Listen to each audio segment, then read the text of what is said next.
Hello, everybody, and welcome back to a brand new episode of NASCAR Heat 4 Career Mode. I hope you're all having a great day. Here we have the news of the day here. Hamlin with the win in Kansas, which was his first win of the season after leading the points for every race so far, pretty much, this season after he took that points lead anyways. As Joey Logano has found lots of speed in recent races, we're going to have to watch out for him now as Gary Owen continues to trail behind Denny Hamlin in second place in the points. Does he have enough speed to maybe beat Hamlin? Here's now Gary Owen was also spotted talking to another new team. This time it was Hendrick Motorsports, so we'll see where we end up next season. Now as we come through to the truck series here at Dover, where we had Hailie Deegan back in the truck as she went down into turns one. A very solid qualifying effort it was from the truck series rookie of Hailie Deegan. Now as we came out of turn two, heading down this back straightaway, she sure enough would be able to move her way throughout the field a little bit here, and as she came to the final lap, now battling side by side with the 88 of Matt Crafton, the Truck Series champion, she would come through to cross the line to get P6 here in Dover. So a very solid effort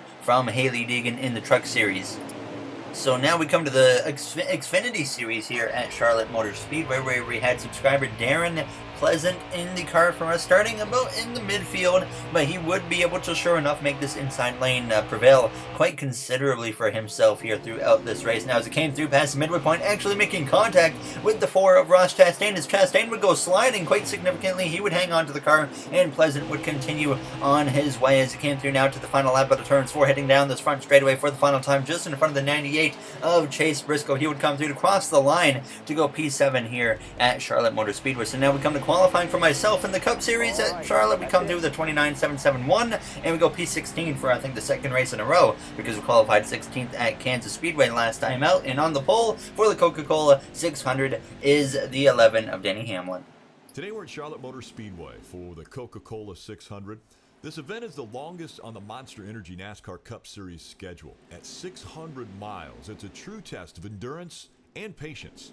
NASCAR racing is coming up next. All right, thank you, Rick Allen. We're ready to go green here for the Coca-Cola 600 at Charlotte. Obviously, this is the track where we got our first career win at in the Cup Series. So hopefully, we can get a win here today. As Clint Boyer, our teammate for Stewart Haas Racing, has been struggling all weekend. There, as you see, the pole sitter of Denny Hamlin joined with Joey Logano on his outside on that front row. As we get ready to go green, starting from P16 here, a 4-stage race in Charlotte Motor Speedway. Now, as Larson's on her inside, the green flag is up. Denny Hamlin, Joey Logano lead the way to the green. You're going to see a big lighting change right here because that glitch is still in the game, unfortunately, where the lighting doesn't add or match what it was in the replay camera. So it should be daytime right now in the replay cameras. Unfortunately, it's nighttime now as we came through turns 1 and turns 2. Getting aggressive right off the back, though. Going 3 wide up between Blaney and the 42 of Kyle Larson as we went down this back straightaway towards turns 3. Now as we went down into the corner, just trying to get clear of that 12. Usually you don't see me make aggressive moves like that here on lap 1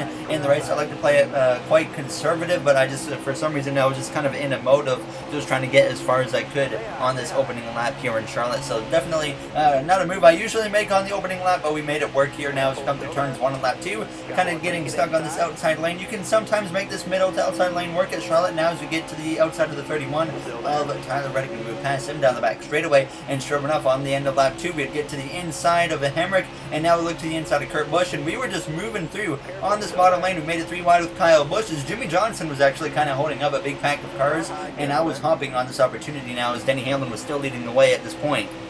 But Jimmy Johnson, he had moved up to that outside, and that would allow us to get by. We passed Stenhouse, we passed Johnson, we had moved up to P7 as it came to lap 12, but then Truex had run us down. He would pass me. We would drop down now to the 8th position at this point, past halfway point in the stage. We come to lap 15, still battling it out with Martin Truex Jr., but the caution would actually come out here past the midway point in stage 1, giving us our first caution of the day. Parker Kligerman at this point was 2 laps down, so he must have had some type of issue, but we all pitted for 2 cans of fuel, 4 tires. Denny Hamlin lost the lead on the pit lane, and then it was Joey Logano who was now out front now as we get ready to go green once again in Charlotte. I should mention Kyle Busch had actually gotten back past me after I passed him earlier in the race, so he was up to P3 at this point. But you see on the row in front of us our teammate of Eric Almirola, and then the Hendrick Motorsports driver of Alex Bowman, who won earlier this season at Las Vegas Motor Speedway. He's already locked in to the playoffs, and so is his other 2 teammates of Chase Elliott and Jimmy Johnson. As we come out of turns 2, there's maybe a little bit of contact made with the 9 of Elliott. That was certainly questionable right there. I'm not sure if there was contact made or not. Either way, we definitely had something happen which moved us up the track there. It could have just been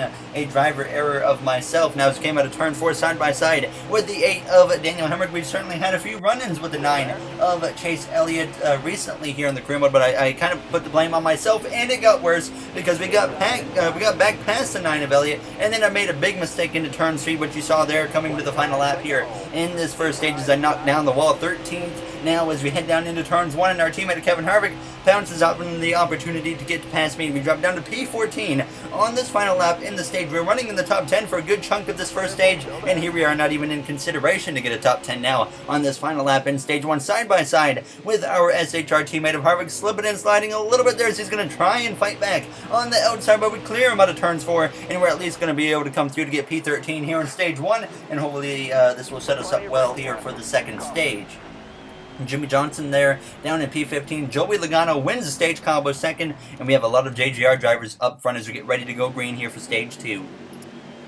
We gained 2 positions on the pit lane. Joey Logano, the stage winner, lost 11 positions and drops down to the outside of us, actually, here on this restart now with stage 2 is officially underway. Kyle Busch leads the way. Joining himself is Denny Hamlin on that front row as we go down into turns 1. Eric Jones and Martin Truex Jr., his 2 other JGR teammates, are also up in the mix, as there was actually Truex on the front row. Hamlin was on the second row. Now as we exit turn 2 side by side with Ryan Newman. We mentioned having issues with Chase Elliott recently. We obviously know Ryan Newman has also been a driver we've been running into quite a bit recently now in the career mode. I've certainly wanting to get a little bit of revenge on Ryan Newman if I get the opportunity to maybe move him out of the way, but certainly a mile and a half is not the place to just go and dump somebody. Now as we go down towards turns 1 with 21 laps to go here in the second stage. Like I said earlier, it's a 4-stage race. It's 100 laps total, so they try to somewhat equally split it up here. Now as we came through on lap 3, we'd actually gone to the outside of Daniel Hemrick, made a pass on him, and then got to the outside of Alex Bowman on lap 8, and you saw right there I just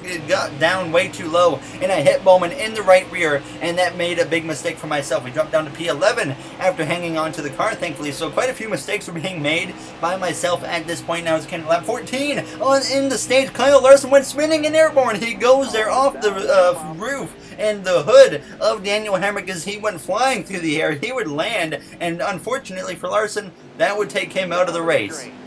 We would pit, though, for 2 cans of fuel and get right back into the action there. As like I said, unfortunately for Larson, he is out.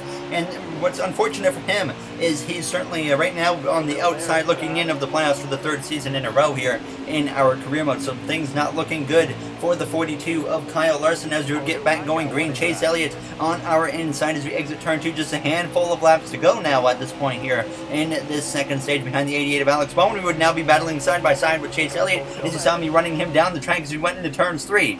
As we come to the center of the corner, once again there's contact made with the 9 of Chase Elliott as we come out of turns 4 into the wall. We go and we overcorrect into the outside wall again, and that's going to actually bring out a caution as we got some radiator damage from that contact, and we will finish the stage in P14 as the caution obviously comes out. Kyle Busch wins the stage, and I know some people probably going to want to blame that on the 9 of Chase Elliott. That was all on me, and once again, the second time I think it was all on me. I turned down into the 9 on that corner. That was 100% my fault there, unfortunately, and obviously we paid the price because now at the beginning of stage 3 we're 38, so this race so far hasn't gone to kind of our advantage. Obviously in stage 1 and 2 I felt like we were in that position to get stage points, and we did not get stage points in any of those stages unfortunately now. So Denny Hamlin is going to be able to increase his points lead as we come through, going up the inside of all these drivers. Then we will get to the outside. Sure enough, we were working our way back through the field really quickly. We got into the top 25 going to the inside of Tyler Reddick. Actually picked up a little bit more damage on the right side of the car, but we continued to move forwards now up into P14 as we came to lap 8, and then we just continued going 3 wide up the outside of the 24 and the 2. William Byron, one of my favorite paint schemes I think of the 2019 season right there. Now as we come through turns 1 and turns 2 up to P12, you saw Elliott and Newman battling it out side by side. Did not have any intentions of getting back into the 9 because like I said, that was all my fault turning down into him. I was just trying to get on his door too hard, and that happened quite a few times. We got through though, past the 9 up to P10 with 15 laps to go to the now 6th car of Ryan Newman as we go side by side with him down into turns 1 and turns 2 when the caution comes out again here in Charlotte Motor Speedway. So now we will get ready for a restart. Once again, we're going to come in and take 2 cans of fuel and 4 tires.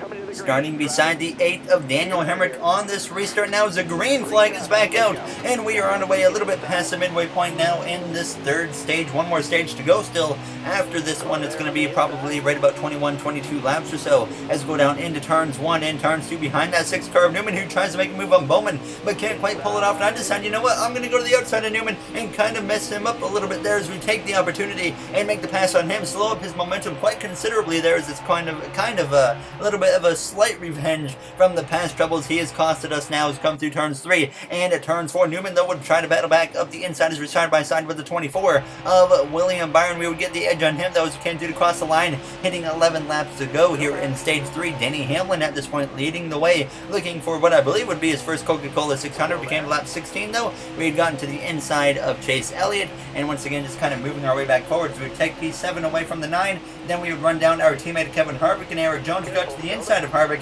as we started this final lap here in the third stage. Hamlin leading the way, looking for the stage victory as we come through turns 1 and turns 2. Harvick not really wanting to give up the position. He's going to fight pretty hard now as we exit the corner, heading down the back straightaway a little bit sideways as they came out of the corner, and that's going to allow Harvick to have the momentum, but we side draft him enough to hold his momentum back as we're side by side down into turn 3, right on that line as we make a little bit of contact with the apron and slip and slide through the center of the corner. Harvick has the momentum off the corner. He clears us on that outside lane. We come through to cross the line as Kyle Busch wins the stage after passing his teammate Denny Hamlin, and we get P7 here in stage 3. So a nice little battle with our teammate of Kevin Harvick here in stage 3 as we would once again pit for 2 cans of fuel, 4 tires. I decided to make a slight wedge adjustment on the car to snug it up a little bit now as we'd be P7 getting ready to start this 4th and final stage here at Charlotte Motor Speedway for the Coca-Cola 600, one of the crown jewels of the season. Who is going to be a Coca-Cola 600 winner? We're about to find out in about 23 laps now as the green flag is back up. Kyle Busch, Denny Hamlin, Martin Truex Jr., your top 3. Eric Jones, the 4th JGR driver, the worst running JGR driver right now, is actually moving into the 4th position as we exit turns 2 side by side with our teammate of Kevin Harvick now, as you see Joey Logano as well on my right front, Harvick towards my right rear as we go down into turns 1. Kyle Busch, Truex, Hamlin all running that top lane, Jones on the bottom as we're side by side with the 22 of Logano, who we know has had a lot of speed recently, like I mentioned at the very beginning of this episode. And sure enough, we would continue in a side by side battle. It was 3 groups of side by side battles. Truex and Busch for the lead, Jones and Hamlin were going for 3rd, but Hamlin would prevail, and then Logano on lap 82 would prevail in our battle as we had dropped to P6. Logano, he would pass Eric Jones as we would run down the 20, but I hit the apron there, making a bit of a mistake as Hamlin at this point was trying to drive away and get his 2nd win of the season and get 2 wins in a row. But out of turn 4, a big hit for Alex Bowman as he's up on his side after contact with the 8 of Daniel Hemrick. That brings out a caution there, as I thought Bowman was about to go barrel rolling, but he just stayed on his side. We would pit for 2 tires, and this would set us up for a late race restart here in the Coca-Cola 600 as we're starting P6 here behind David Bragan, who gained a bunch of positions on the pit lane, therefore meaning he probably took no tires now as it's 11 laps to go here in the Coca-Cola 600. Newman just behind us, Kyle Busch and Denny Hamlin leading the way, but Truex now side by side with his JGR teammate of the 11 cars. We look to the outside of the 38 of Bragan, the same move we made on Ryan Newman a little bit earlier in this race now as it came through out of turns 4 though. Eric Almirola was able to prevail on the bottom, and then we would get into another battle here with Joey Logano, who would actually lost a bunch of positions, and he would be able to just drive right on by me. I'm pretty sure the 22 actually took 4 tires, the 9 as well. He would drive right on by me, and at this point I was like, wow, okay, this made quite the difference. We didn't really have the speed here at the end of this race, and Joey Logano would drive his way through the field and take the lead here in Charlotte now with less than 5 laps to go. Once they hit the line, we would pass Kevin Harvick, and we were running kind of just on an island of our own in these final few laps of game 2. P8 as we were approaching the final lap here in Charlotte. Chase Elliott just behind our teammate of Eric Almirola. All SHR cars right now in the top 10 except for Clint Boyer, who's had a very rough night here in the Coca-Cola 600 at Charlotte Motor Speedway. Joey Logano, though, leads down the back straightaway. We have yet to have a repeat winner this season, but Joey Logano is about to change that as he comes through turns 3 and turns 4 for the final time. He's never won a Coca-Cola 600. He has won an All-Star race back in 2016, but Joey Logano will come out of turns 4 to win the Coca-Cola 600, our first repeat winner of the season, as we close close in on the 9 of Elliott, but not enough as we come through to finish in the 8th position as Eric Almirola is the best finishing Stewart-Haas racing car here tonight in Charlotte. There, as you see the finishing order, Kyle Larson and a DNF, so not good for him. After the race, I said hard-fought day for us, and certainly happy with the result that we got out of that one now, as we have some drivers that are actually happy with us after that race, so that's always good. And as always, if you guys did enjoy this episode, make sure to comment, like, and subscribe. Those would all be very, very appreciated. I'd like to thank you all for taking the time out of your day to watch this episode. There you see the points grid right now, the playoff grid leading into the next race at Pocono, so we'll see how Pocono goes. It should be a fun one at the Tricky Triangle, so we'll see what we can do. So I'll see you guys in the next one. Thank you for watching, everybody, and have yourselves a great day.